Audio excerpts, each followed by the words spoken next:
Thank you for watching Truth and Justice with Vivian King. I'm excited tonight because I have a very interesting story that we're going to hear. We're going to hear the story of Deon Patrick, also known as one of the Hazel Boyz. We'll get into the reason why as we go on. You know my purpose is to try to educate you through stories.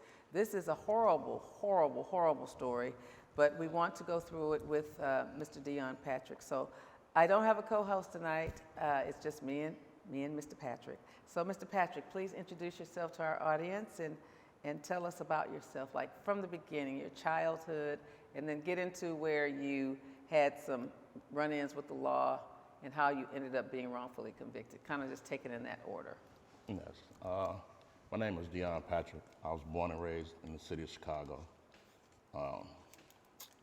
Raised by a single mother, me and my brother. Knew my dad, saw him almost every day, just never really did dad stuff. So it was like my mother was our mom and dad. What do you mean by you saw him every day? My two families stay a block apart. Oh, okay. Like my mother's family from one block and my dad's family is from the next block. Okay, so you were around it. Yeah, so I had a great relationship with both of my grandmothers. And all of my aunts. I was raised by 9 aunts, no uncles.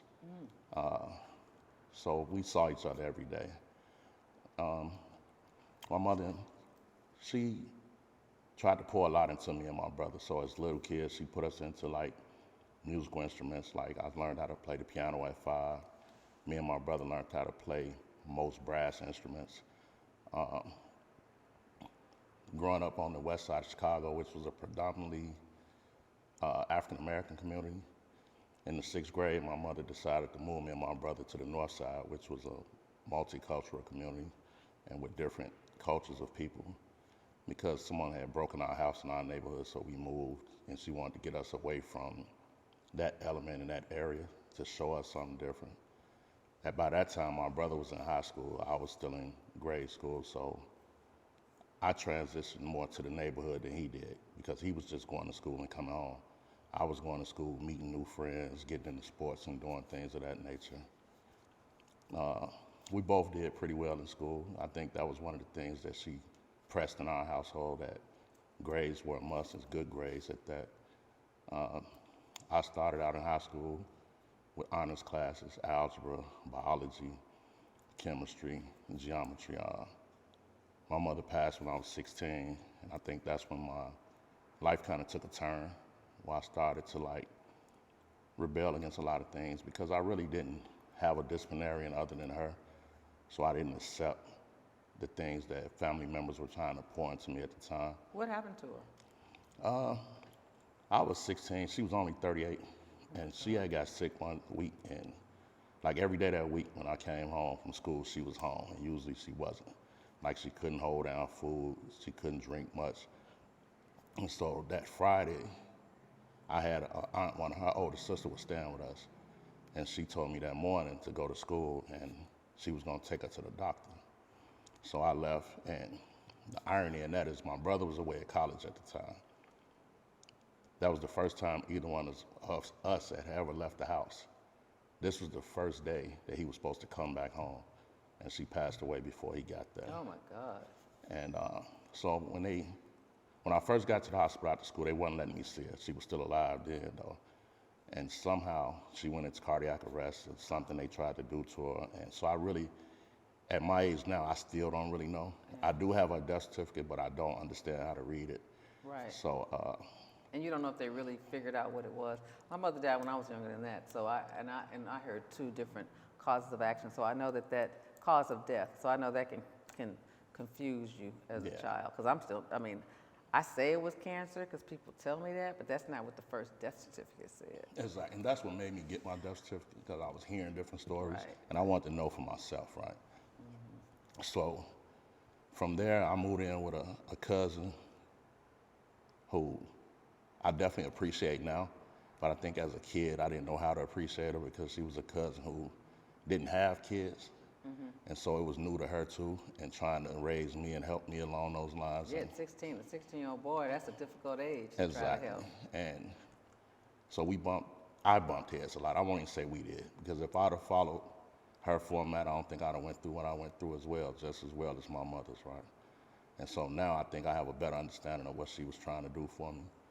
And so I think around 17 or 18, I started getting into a lot of fights. Well, really it started at 16 and it just carried over. So I started having run-ins with the law, and me and my friends started hanging out a lot more, and we would get in fights with people from different neighborhoods or our neighborhood, and that was leading to court cases.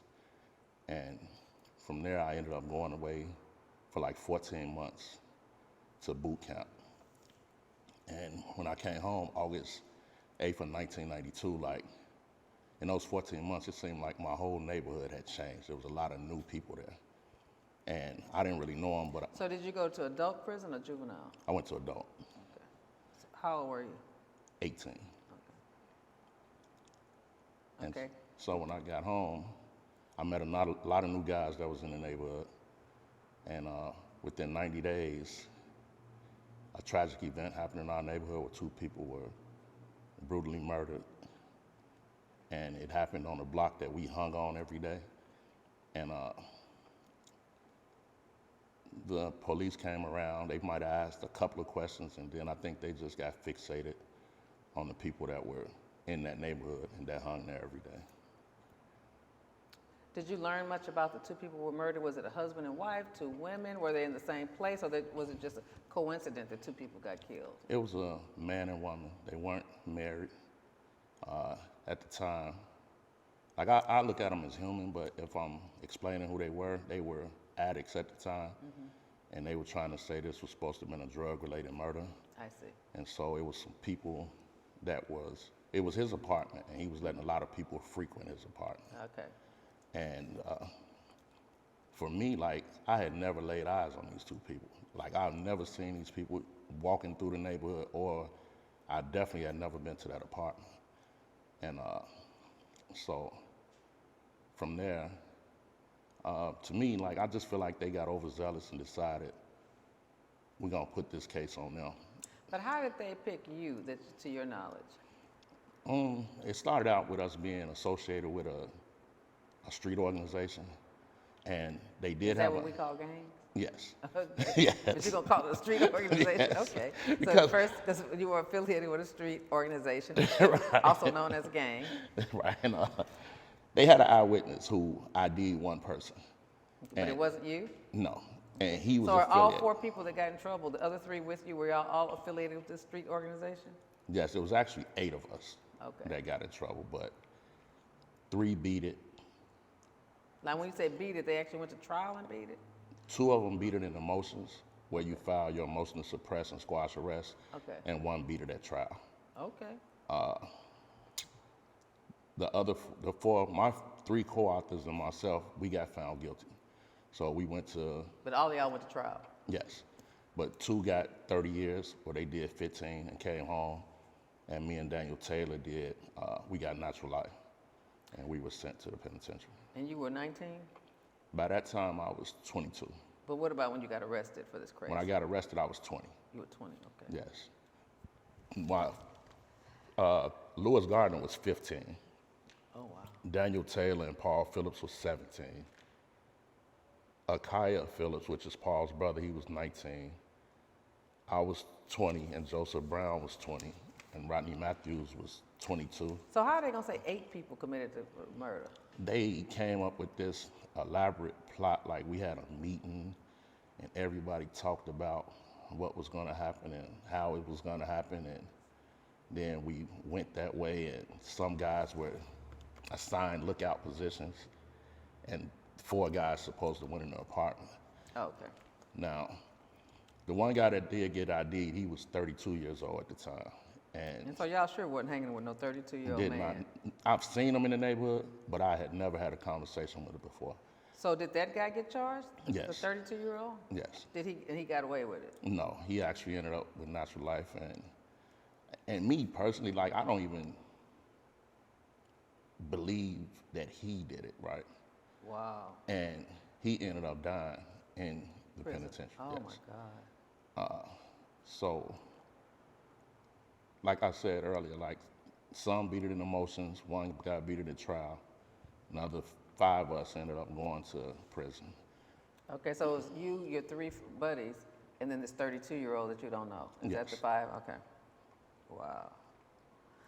Wow, that's crazy. But one of the things that's the most intriguing when I read about your story is that it was a coerced confession. Yes. So you're 20 years old, you get charged with a crime you didn't commit. Tell me what tactics the police used to make you confess to something you didn't do. Because nobody believes in coerced confessions or false confessions. So, you know, it's difficult to deal I with think in court. a lot of people that don't believe in it have never been in that interrogation room with the tactics that they use. And then we come out of Illinois and Chicago, which was the capital for that stuff at the time, because you had John Burge, who came before us, who was using waterboarding tactics on guys. Oh my God.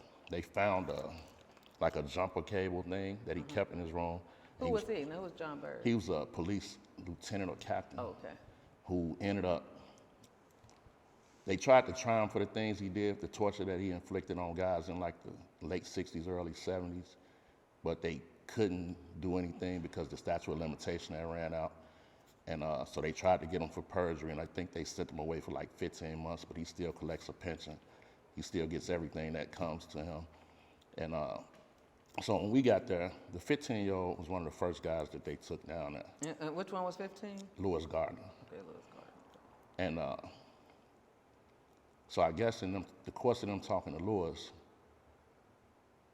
from Lewis's vantage point, they were asking him who all did he hang with in the neighborhood. Right. And they were showing him different pictures, and he was picking out guys and saying, yeah, these are my friends, this is who I hang with.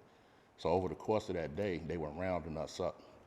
And so when I got there, I think I was the 4th person to get there, and they came and got me from my grandmother's house. And the first thing I told them when I got to the police station was, I want to speak to my lawyer.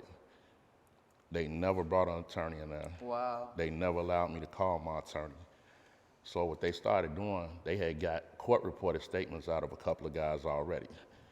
And they were bringing those in my room and showing me that this is what guys were saying I did. So I'm like, they can't be saying that because I know I didn't do it. Right. So I'm really trying to understand what's going on, right? Right. But they were good cop, bad copping us. Right. One guy was threatening to beat us. The other guy was being nice. Right. And I think some of my co-defendants have allegations of being beat. I don't think I have one because I asked for an attorney and they knew that I had an attorney and I would see one as soon as I left that room. So Right. I think they handled me a little bit differently. So over the course of us being there, before the night ended, it was 7 of us down. They had us there from the 2nd to the 5th of December. By the time the 5th came, it was 7 of us had been charged with this case, and 1 was still on the run, which is the 32-year-old who already probably thought they were looking for him. But none of us ran. We still was standing on the same Right, block 'cause every you day didn't do it, because right. we had nothing to do with it. Right.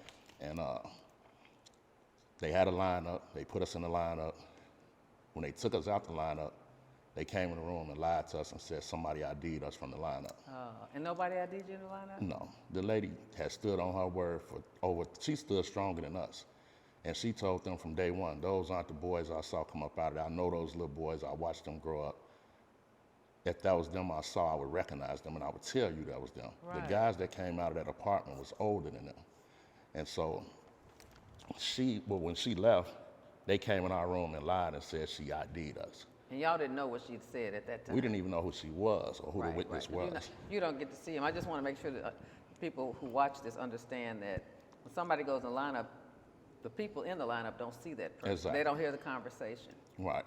And so the one thing she did say is she know us, and she told the ones that she knew name who they were. Right. So there was that type of identification, but she was adamant about that's not who I saw come up out of that apartment.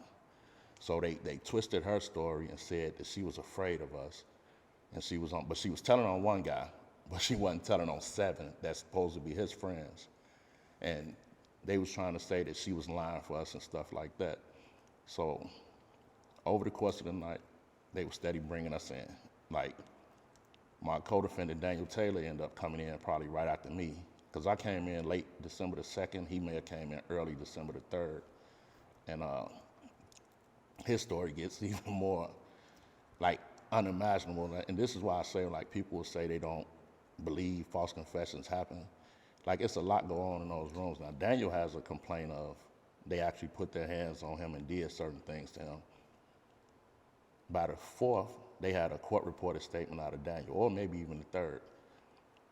Daniel goes down to lockup, gets to relax a little bit because nobody's beating on him, nobody's yelling in his face. And he's thinking about, he's taking himself back to that day.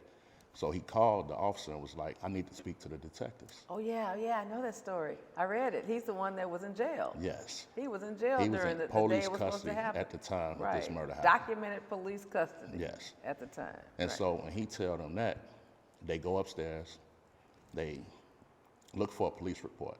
They don't see it because he only got locked up for a fight in the neighborhood and it was a city disorderly, and he hadn't been to court yet. So it probably wasn't in their system yet. Mm-hmm. So they think he's lying.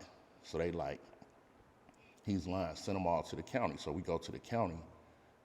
In our motion of discovery, we get a police report dated, we went to the county December the 5th.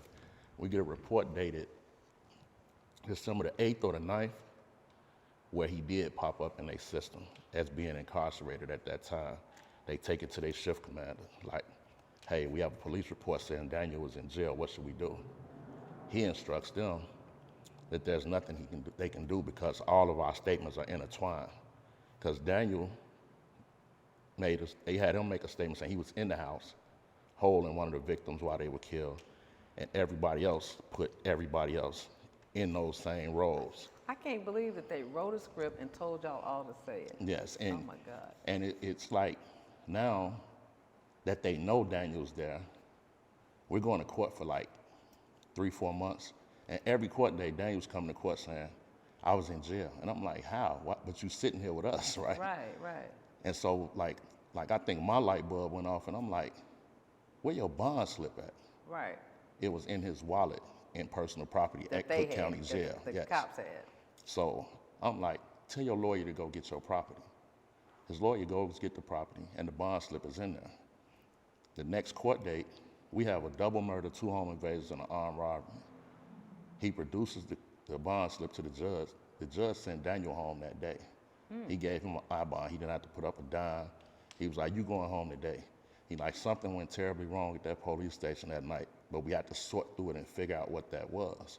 So when you said they sent him home, was the charges dropped or was he just given a personal recognizance bond? He was given a personal recognizance bond. So they didn't drop the charges, but they let him out. They let him out. But being a 17-year-old kid, Daniel was also a ward of the state, had no source of income. He goes back to the... He had no parents? No, he was in the system at the time. He goes back to the neighborhood, and our neighborhood is a drug-infested neighborhood as well. So he catches a drug case and comes back in the county with us within a month and a half. Oh, wow. So now we're in the county again, and we going through it, and I think, like, we're still, like, a lot of us are confident, like, they're not going to convict us with this evidence that he was in jail, and we didn't do it, right? And so... That's crazy. Okay, so the cops have written a story for everybody's role, made y'all say it, a court reporter took it down, but then they find out he was in jail, so that throws the whole story away. Yes. And y'all still get convicted, and you get life. That's they crazy. double down on us too. Like after figuring those out, cops should be in jail. After figuring out he was in jail, they went to the neighborhood and put drugs on 2 guys. Put what? To put drugs on 2 guys. Took them to the grand jury and made them lie and say Daniel wasn't in jail, that he was with them. And then they went and found 2 police officers and had them write a report that they saw Daniel at like 8-something. Oh my Daniel God. went to jail like 5:40-something. The murder happened around 8:43. He didn't get out till 10 o'clock. Wow. But they had all these different people. But that police report that they wrote was never signed by upper management at the police station, and it was just put in our discovery. Wow. So it's like, and a lot of that came out in trial because we did get a recantation from one of the guys who went to the grand jury. The other one didn't because he was scared that they were going to send him to jail for perjury, which the statute of limitation on perjury had ran out, but he didn't understand that. And our lack of knowledge of the law, it puts us in fear of even going in those places, Sure. right? Sure. So I understand that part too with him, because nobody wants to go to jail if they don't have to, right? Right. And so when they doubled down and did that, we was hearing our motions. Akaya Phillips beat his motion because they asked him at the end of his statement, did we promise you anything in exchange for this statement? In his court-reported statement, he says, yes, y'all promised to throw out my drug cases. They stop him. They start talking to him, and they telling him, you can't say that in the statement, right? Oh, my God. So they asked him the same question again, and he says, no, you guys are my friends. Y'all didn't promise me anything. Wow. But in his motion, the judge asked, was that a true statement when he said y'all promised to throw out his drug cases? They all adamantly said no. But the judge like, well, where's the drug cases? They never charged them with them. Oh. So it was that they promised to throw out his drug cases in exchange for his statement. Right. Joseph Brown beat it because Well, the court reporter could have testified too. She knew. they would. But I know she was probably scared, but. And I think for me, like, one thing I learned about being in that room, because now I'm going back to the interrogation room. When I started seeing the court-reported statements, I started thinking a little bit. And I'm like, okay, somebody else is in this room with them other than these officers. Okay, I'm ready to make a statement. So they go get the state's attorney. They get the court reporter. They come in the room, and they setting up their stuff. And I think I kind of jumped the gun, and I'm like, so y'all finna make me confess to something I didn't do? The state's attorney tapped the court reporter, and that was her cue to pack your stuff up. Let's get back out of here. And they hustled out the room and left me in there with the detectives. Wow. And that's how I ended up with a handwritten statement that they claim is a handwritten statement of mine, But you didn't but write they it. wrote it. The state's just had attorney you wrote sign it. Yes, the state's attorney wrote it. And when I jump ahead a little bit farther, they asked him, how long did he talk to me? The man said he talked to me for 30 minutes. That's what the police officer said? The state's attorney. Oh, the state's attorney. And he wrote a 5-page statement, detailed statement, But did he admit that he wrote the statement? Yes. The 5-page statement? Yes. How are you going to get that from a 30-minute conversation? with no notes. With no notes? The man said he didn't take not one note. Just went back and did it by memory. He had everybody's name right, everybody's nickname right, every position everybody was supposed to be in. Everything I was, can't believe the jury believed that. it was to a T of all the court reported statements. So he went out, looked at that stuff, and put down a statement for me. And so now we're back with Joseph Brown. He beat it in the motion because they said they went out looking for Slick. No name, just Slick. So the judge asked him, how did y'all end up with Joseph Brown? Oh, because he had curls. Everybody had curls back then. Right, right. So how did y'all come up with him as Being being Slick. Slick? But it gets so, the fix was in so bad, like Oh, these cops are crooked as hell. November the 29th, they left a police report saying, clear this case after our days off. They all were asked on the stand, did they have any suspects November the 29th? They all said no. Yet in 1992, in order to get a picture of a guy, you have to order it because technology wasn't what it is today. It takes 48 hours for that picture to get developed. You had to get in your police car, drive over to another police station to get the pictures, bring them back to the police station. So And when that's they, to put them in a lineup, to put them in a, to put them in front of people. to put them in front of people. Okay. So what they did, November 29th, they ordered pictures of us without us being suspects. But they already ordered pictures of us, right? Well, y'all must have been suspects. To them. But they testified that they didn't have any suspects, right? Wow. So now they go in the room with the 15-year-old. My first question my lawyer asked one of the detectives was, when the first time you heard Deon Patrick's name? And he said, when Lewis Gardner picked him out of a picture lineup. So my lawyer like, where you get the picture from? If you had never heard my name before. Right. How do you have a picture of me walking in the Right. room? And he like, oh, no, I didn't have the pictures. Lewis told me his name, and I went and found him. Lewis didn't know my real name. He just knew me as Deon. He didn't know my last name. Right. Kids don't know each other's last names. And then we figure out that they ordered those pictures this November 29th and picked them up December the 2nd. Now, did y'all find that out when y'all had this group going back looking at y'all's Innocence Project? Is Yes. that when they found that We out? actually put that together Lawyer? in our appeal process. The first lawyer, they hid so much stuff from them, it was ridiculous, right? Wow. Like, cause we and I bet when you got convicted, you were mad at him, but it really wasn't his fault. I actually felt like, because he didn't have, they hid so much stuff, he didn't see it. I think me personally, I felt like my lawyer did a good job. I thought I was going home. Like, so when they said guilty, I couldn't believe it. Were there any blacks on the jury? Yes, I think there were like 2 women, but the rest were like older, middle-aged white women from suburbia. And I think they really scared them with the gang narrative more gang stuff scares people. than what was really going on. But like, were any men on the jury? I think 1. Wow, so you had 11 women and Yes. 1 man? That's very unusual. Yes, and I think like, for my lawyer, I really do think he did a good job, because he asked me, did I want to testify? And I'm like, you should have. And I think I can't win without my clients testifying, and everybody in the courthouse knows that. Yes. If you're innocent, you're supposed to talk your way out of it. And you could have explained a whole bunch. And I don't appreciate lawyers when they don't let people testify, because I think if you believe your client, just think if I'm your client, if you're my client. If I believe you because of what you said. Right.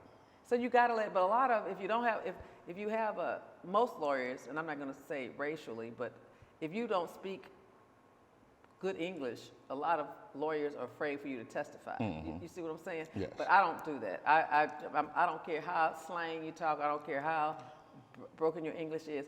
If you didn't do it, you got to go up there and fight for yourself. That's me. But I'm like one of the few lawyers, good lawyers in the courthouse that believes that. I think they're doing it more and more now, because I had a long winning streak doing that. But even if they've been to prison before, I let them testify. And that's what scared them. Because I had been to prison. Right, no, that's what scares most lawyers. Yeah. But we deal with that. We deal with that in voir dire. We deal with that up You get out in front of it, right. You get in front of it. You talk about it. Well, what the bottom line is, if they're just hearing just think about this, you're just hearing one side. Everything that the prosecution's doing, everything they're doing. They're lying, they got their story together. I'm talking about the police are lying. They got their whole story together, and you don't say anything. Right. You know, the jury really doesn't have 2 sides to listen to. Exactly. And so you got to get up there and say it. It's a dangerous thing to do, but you know, I tell people, if you're really innocent, you need to get up there and tell your story. I don't care I don't care how scared you are. This is because you're gonna always regret it if this jury gives you life in prison for something you didn't do. You didn't get up there and tell your damn story. And that's what I was going to say. Like, I don't even know what the danger was in it for us, because we were facing the death penalty in natural life, because it was a capital offense. So I look back and say I should have got up there, but I think like I got talked out of it. And we also felt like they didn't prove their case beyond a reasonable doubt. But you can't rely on that. Exactly. You don't know what people are thinking. Because most people are afraid. The biggest fear people have, especially women, is a robber or a killer. You know what I'm saying? So, I mean, we're women. And so,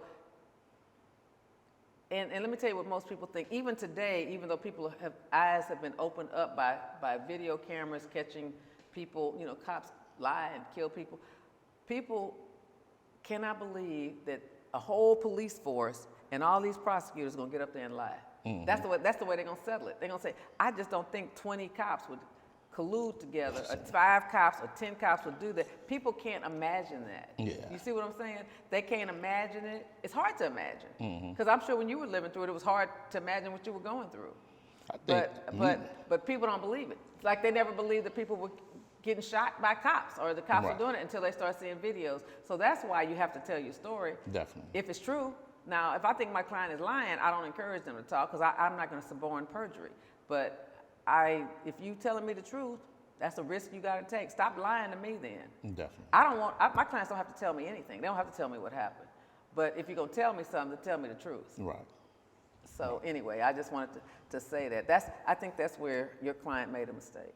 Your lawyer. Great. But that's a tactic that lawyers have always used, and it's worked sometimes, because like you said, a lot of lawyers use the approach that if they can't prove it beyond a reasonable doubt, then why say anything? You see what I'm saying? So it's better for the appellate process if you don't say anything, because if you say something in the appellate process, they'll say, well, the jury got to, if you get convicted, they heard it and they didn't believe him. Mm-hmm. So it actually hurts you in that regard. Yeah. But in my mind, you only have one shot. Right. Otherwise, you're going to have to live for the rest of your life. So you might as well get up there and tell people what happened. Definitely. So I've had one guy, I'm just going to add this. He testified the first time. He got a hung jury. So I was like, okay.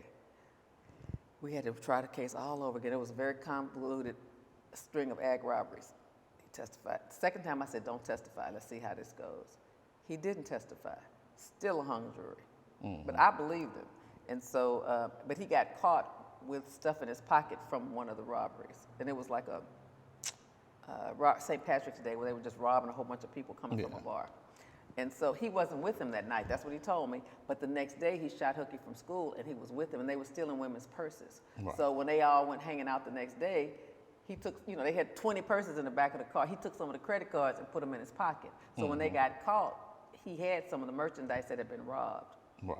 So that's why I thought he needed to talk about it and tell what actually happened. Mm-hmm. So anyway, to make a long story short, I allowed him to take a lie detector test and then they dismissed it. But, I did let him do that because I really believed him. And I guess he passed. The DA said, well, we'll dismiss it if he passed the lie detector test. But it's hard for a DA to dismiss something when you got the evidence on you from one of the robberies. Definitely. And you get ID'd. But the thing that was sick about that case is the young man that was actually doing the ringleader of the robberies, there was multiple of them, he didn't get identified. They didn't identify. They identified the wrong guy, but the guy that was doing it, they didn't. And they don't look alike. Exactly. But it was about 5 or 6 of them. But and he ended up getting in their car because they picked him up from a party, and then the next day he said he was going to play hooky with them. Mm-hmm. So, but you know how that's affiliation. Exactly. But he had a good aunt and uncle that was raising him. He was from New Orleans, Louisiana, and I don't know what happened to the young man, but we cleared it. It was years ago. But yeah, I learned then you got to try to fight for yourself. Yeah. You can't get up there and lie, though. If you get up there and lie, a jury's going to know you're lying. Right. You can't keep your lie straight. It's hard enough to keep the truth straight. Definitely. When a seasoned, experienced prosecutor starts cross-examining you. And that's what they did, like, further down the line when I went through my civil process. Like, they were asking me weird questions. They trick questions. What did you eat in December 1992? This 2016. Right. I don't know what I ate, but they trying to say, well, you said back then that you ate. That's what I remember eating that day. Y'all asked me that 2 days after, right? Right. But that's a trick that prosecutors play. They're taught to do that. And also, why don't you remember what you ate, but you remember everything else you did? Exactly. They'll ask you all those kind of quick questions. Because what I did that day has to do with the fact that I wasn't there. What I ate has nothing to do with it. Exactly. But it's kind of hard to, because you're not used to word problems. It's basically word problems and word games. In the world, you don't have to do that. If you don't want to talk to somebody, you just stop talking to them. But, you have to answer them. So it's a risk. It's risky to let your clients testify. But if they're innocent and they're facing serious charges, I let them. And that's great advice, though. And I never looked at it like that, but it's definitely the truth because if you lose, you're going to always feel like I should have said something. Right. And if you know you standing on the truth, then why not get up there and say something? Why not? And even if they don't understand your vernacular or you sound ignorant or whatever it is, at least you spoke for yourself. Exactly. At least you spoke for yourself. It's not going to work real well on the appeal because they're going to see the jury listen to you and they didn't believe you. But your testimony is not what gets an appeal. An appeal is just a grade card on the judge to see if the judge let in evidence they shouldn't have or if they didn't. That's what an appeal is. An appeal is just on that cold record. They're not trying to decide whether you did it or not. It's the writs that decide, because writ, you can bring in new evidence. You can't bring in new evidence on an appeal, but you can in a writ. So the writ is what helps, and the writ is what probably got y'all out. Let's get me here. So how many years did you spend in prison? I spent 21 years, 1 month, and 8 days. 21 years, 1 month, and 8 days. Yes. Okay, but Daniel was the first one to get out, right? Daniel did over 20 years. Okay, so Daniel did over 20 years, and so tell me about that. We were going through our post-convictions and our writ of habeas corpus, which is what you were just talking about with a writ.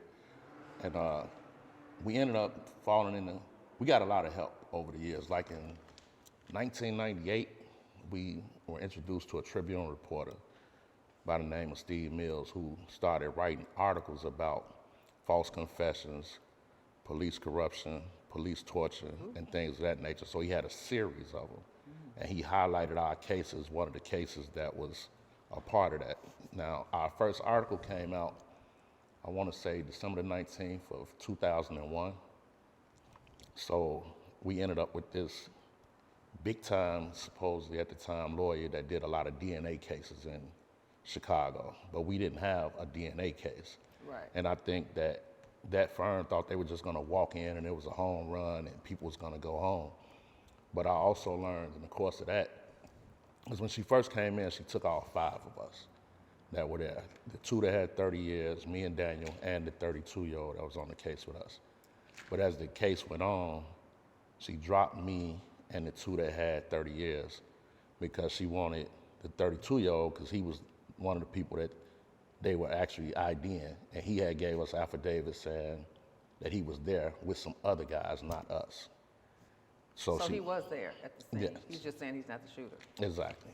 And so he told them adamantly that it wasn't us, but he didn't want to give up who it was. And so she kept him and Daniel. So Daniel came and sit on the yard with me, and he wanted to fire her. And I'm like, no, you not, because I need you to go home. Right. Like, you stand here to show your loyalty to me means nothing. Like, go home, because then I have something to fight for. Right. And some more Something to evidence fight to with, show. yeah. Yes, so she ended up, they denied their petition, which I think was a post-conviction. So she backed away from them and left everybody. So then we ended up with the Karen Daniel, who has passed away. She was the head of the Center for Wrongful Conviction at Northwestern University at the time. Hold on, she was at Northwestern Yes, University, and so she was over wrongful, what do they call it? the Center for Wrongful Conviction. Okay. And she took Daniel's case. And after her first meeting with me, before she left, she was like, I'm gonna find you an attorney because I can't take your case because it'll be a conflict of interest. But I'm gonna find somebody that I work with and that I trust to stay the course of what you guys have been saying for all this time. And so I ended up with my lawyers, which was Stuart Channon and Nicole Auerbach. Stuart was a product of Northwestern, so he had a relationship with them, and they took on my case. And so she was filing stuff for Daniel. They were still denying certain things. So then she filed an Illinois writ of habeas corpus. And the assistant attorney general at the time told the state's attorney's office to send me every piece of paper that y'all have dealing with this case. So in Chicago, they had this thing called a street file and an official file. The street file is everything that they gather. The official file is what they sent over. But I don't know if it was accidental or it's been so long that they just sent everything. So they sent the street file and the official file. So in the course of her going through the street file, this is 19 years later, we learned that they sent the state's attorney out to the police station to verify whether or not Daniel was actually in custody. Every officer at that police station said, this was December 1992, everybody said that yes, he was there.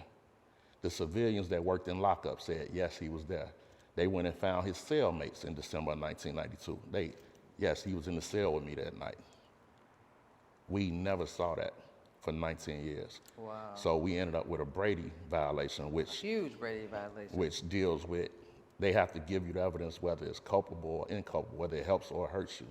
So the state's attorney lady wrote a letter to Karen Daniel at the Center for Wrongful Conviction that said, I'm not touching this case until y'all go back to the lower courts and deal with this issue, because there's no lawyer in their right mind saw this evidence and didn't use it. Who was that, Kim Fox? At the time, it was, when we first got convicted, it was. No, but I'm talking about the one that said, I'm not gonna touch it 19 years later. Who No, was it? Okay. that was, the person right before. that was the attorney general. Oh, the attorney She was general. over this. Over the state's attorney. Exactly. So she sent it back down to them, but at the time it was Anita Alvarez.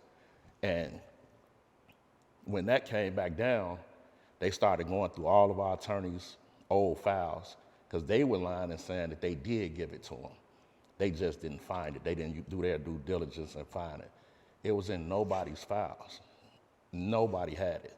Out of 8 guys that fought this case, not one lawyer had those documents. Plus, if the lawyers had it, for Daniel, the lawyer had it, he would have called those witnesses to testify. Exactly. If he had that. And so now they tried to put it on the lockup officer and say he falsified documents. Oh my God. He tell him, my shift didn't start till 9:30. He had to be here when I got here because I signed him out. So they like, now they mad at him because he not sticking to the blue code and lying for him, right? But he like, y'all try to throw me under the bus and get me fired, I'm right? not going to prison for y'all. And so I want to say like probably 60 to 90 days after that, we down in a Max joint down in Southern Illinois, and I hear Daniel calling my name coming up the stairs. We were in 2 different cell houses, but we were in the same penitentiary. And when he come to my door, he like, man, I'm going home, I'm up. I'm like, you going where? So I'm like, wait a minute, right? So he like, man, they just said my lawyer's on their way down here to get me. I'm going home today. Wow. So for me, like it was a... What year was that? This was 2013. Okay. Like June or July. Okay. As soon as Daniel walked away from my bars, I told my cellie at the time, 'cause I started pulling out all of my legal papers and was spread it across my bed, just looking over different stuff. And I'm like, 6 months to a year, I'll be at home. And he like, why you say that? I said, because he was the key to this whole case. Because they saying that we all did something together and he had to be there. We just proved he couldn't have been there. Who did they say was the shooter? They made me the shooter, actually. Oh, okay. So that's why you got natural life. And I think they did that because I was the only one on parole. I see. Out of the whole case, nobody had ever been to the penitentiary but me. So I think that's why they put the gun in my hand, right? So when Daniel went home, it's weird because I got an attorney mail that night from my lawyers. They were about to file a petition for me, but they called me the next day like, disregard what we sent you because we have to add this to it. Because they had to add the fact that Daniel was home now and that we had that letter from the Attorney General's office, right? And what the letter from the Attorney General's office say? That she's not dealing with this until they deal with that issue of the Brady violation. Because she's like, there's not an attorney in their right mind had this evidence and didn't use it at trial. Right. When all of these people are saying this man was with them at the time this murder happened. Right. So that helped everything. And then I want to say he left in June or July, January 10th of 2014, I get pulled off the yard. And the police like, man, pack your stuff, your lawyer on their way down here. Wow. And it's weird because we had filed something in December of 13 because they were trying to get me home before Christmas and my birthday, which is December 21st. And they denied us. And they told my attorney that they weren't going to let me go. They were going to challenge my petition. So what we did, we subpoenaed the second in command from the state's attorney's office. Because when you go back 20 years, he was a third-year state's attorney. That's who was at the police station. That's who actually wrote my false confession. Oh, wow. And his name is on a lot of people's false confessions from Chicago, Did right? he go to jail? No. Oh, my God. Did he get disbarred? No. Oh, my God. And it's funny because I did actually get to sue him. Like, most times you don't get to sue the state's attorney's office because they're going to say they only did what the police told them. Right. And that's the evidence they went off of. But the judge threw him in my civil suit. So I did get to sue him, but he actually won because they used that same argument on the jury. But the police still got found guilty, right? But the thing with jail, there's no accountability for them. Right. None of them ever go to jail. Right. They get their pension. The taxpayers pay us, and then they end up paying their pension still for the rest of their lives, right? Right. And it's crazy you asked about Kim Fox, right? Kim Fox is my high school classmate. Oh, wow. We went to the same school, same graduating class and everything. But did y'all know each other? We hung with 2 different groups of people. We knew each other's faces. Yeah, 'cause she's yes. tall and distinguished. Yes, and she and when she was running, she used to talk about it. Like I have a high school classmate that was wrongfully convicted, and this is kind of what motivated me to want to get into this field because it's too much of that going on, right? And so like watching the state's attorney get away, it kind of threw me off because he stayed on her firm, on her administration as she well. let him stay? Yeah, but I don't think she knew the depths of it. Okay. And then I think if I had to say, she needed somebody to help that transition because Anita Alvarez was leaving, so somebody had to help her with Right. keeping the office in He'd been order there and stuff forever. like that. But he wasn't second in command under her, though. I think he was demoted a little bit. But it's like for me, and even when I think about him, I feel like he got bullied that night. And the police was bullying the state's attorney's office a lot back then. And they was telling them, this is what you're gonna do. And that's one of the issues they kind of had with Kim Foxx. She wouldn't let them bully her. Right. That's why they didn't like her. Like, she was sending a lot of cases back, like, y'all gotta do some more police work. Right. Right. And they was mad about that because they were so used to charging people And doing whatever with they want to do. minimum evidence. Right. And then just letting a jury sort it out who don't know the law and Don't don't know the law, understand. they're gonna believe it. Right. Exactly. Wow. That's a lot. Definitely. So who was your lawyer My lawyer on my on this case, on the get you, the beginning, to get you freed? Stuart Channing. That's one person. That's the first and last name. Yes. What's the last name? Channing. Yeah, Chanen, and Nicole Auerbach. Do they work together? They did at the time. They were at Valorum. How you spell their last name? Her name is Auerbach.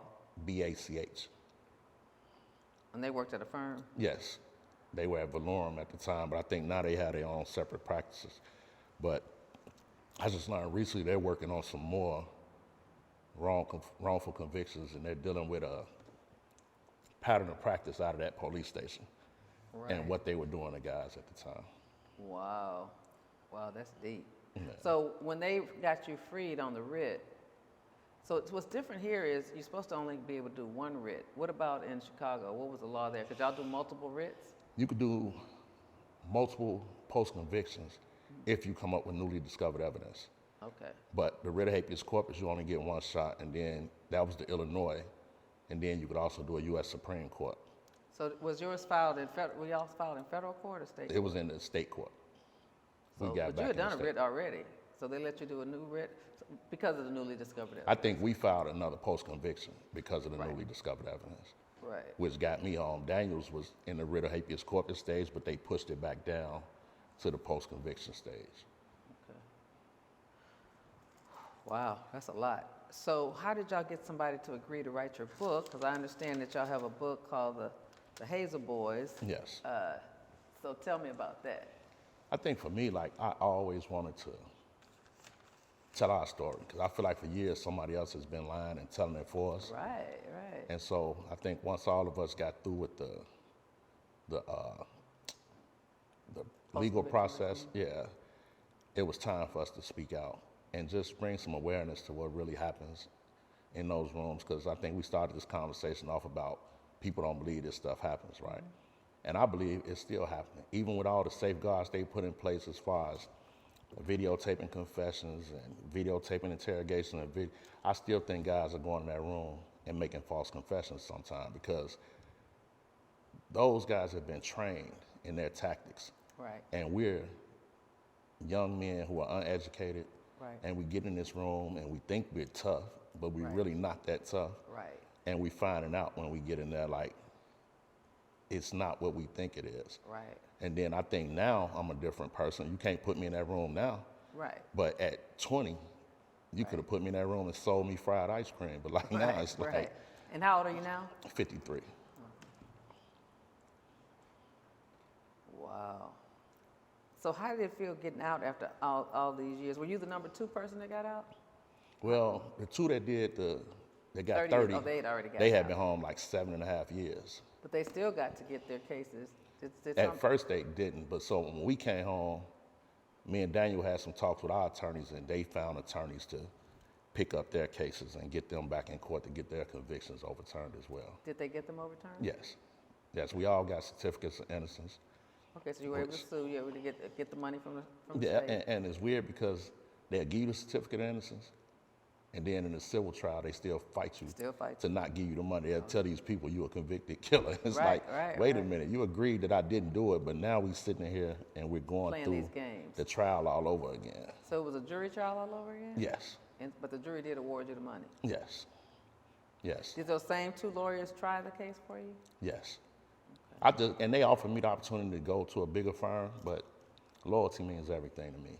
Like, those were the two lawyers that took on my fight and stuck by me and always told me, like, we're not going nowhere till you home.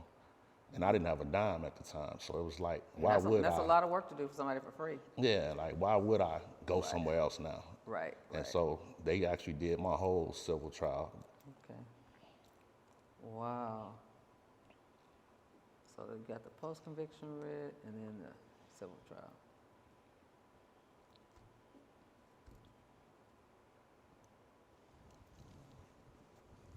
So were there other people that you met in prison that you felt were innocent also? Oh, definitely. Had been railroaded by these same cops? Definitely. This guy's coming up right now that's been gone since, they've been gone 35 years, 33 years right now, and they still dealing with the same issues, like, of what these police did to them in those rooms, because we all came out the same area. And like, if you was a kid or a young man whose name was making a lot of noise or doing a lot of fighting and coming up in a lot of stuff, that was who they targeted. And it's like, okay, we don't know who did this, but we're gonna give it to him. And we can go find somebody that don't like him to say he did it. Wow. So I know a couple of guys that's coming up right now, and I think I was posed the question before, like, if I had to guess, what percentage of people do I think are actually guilty for the murders that they've been convicted of? And I think it's as low as 30 and 35%. Really? Yes, because I think, like, they start with motive. And like, if you had a fight with that person last week, you the first suspect. Right. And then if they find somebody don't like you, yeah, I saw him do it. Right. And now you fighting for your life. And I think, like, they don't really care when they're in our communities and they putting these cases on people, right? Because it don't directly affect them. So you think 30% are innocent or 30% are guilty? I'd say probably 30% are guilty. Wow, that's a low. So you think 70% are innocent? Yes. And I think a lot of innocent men have been put to death, right? So it's like, when I look at that stuff and I hear people's cases, because I was in there so long and I know some of these guys, and I know that some of the cases they did not do, and some of them are still sitting there. Some got lucky when the sentencing guidelines changed, where they made juvenile natural life unconstitutional. Right. So a lot of them came home after 26, 27, 28 years, but they had no recourse for it. It's like they came home, but they couldn't sue.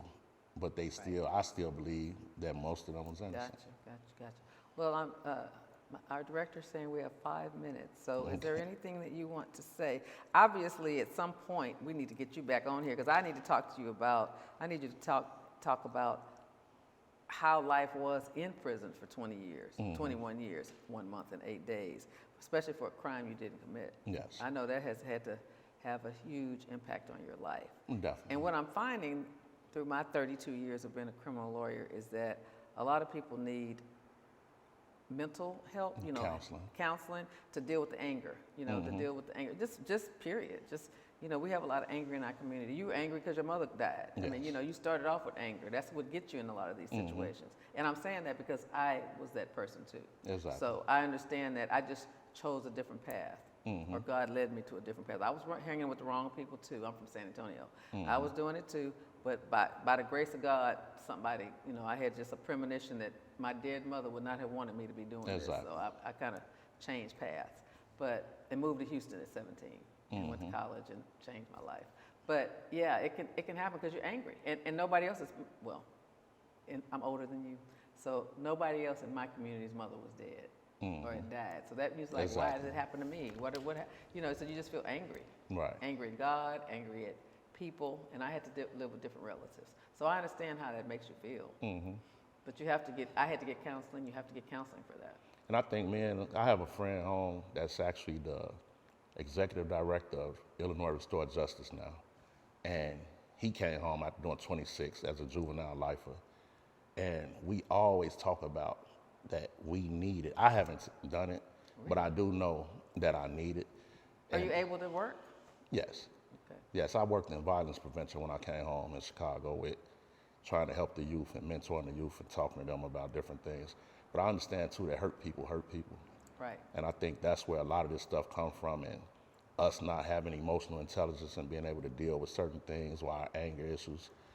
And now I'm much better at how I don't know if I'm much better because I shut down a lot. I walk away from a lot of stuff. But at least you walk away from it Yeah. and you don't fight Exactly. and shoot. Yeah. You know what that life will do. Definitely.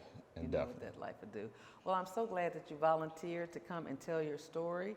Like I said, I'll get with your handler, Miss Berry, and see Yes. if you can come back I'll and definitely tell be here. and tell your story. Since we've changed places, they're renovating this new office. We don't have all of the bells and whistles that we usually have. When we get that straightened out, we'll invite you back. Okay. All right. I'm here. So thank you so much for watching Truth and Justice with Vivian King. This has been a fabulous story. I can't wait to read the book about the Hazel Boyz, about 4 innocent men. This is just amazing to tell the story of false confessions, police brutality, how the police and the prosecutor's office can actually do the wrong thing. And let's hope that this never happens to anybody again. I don't think we have any police officers like this in Houston. I mean, we've had some bad times, but in my 32 years, I've never seen anything this bad.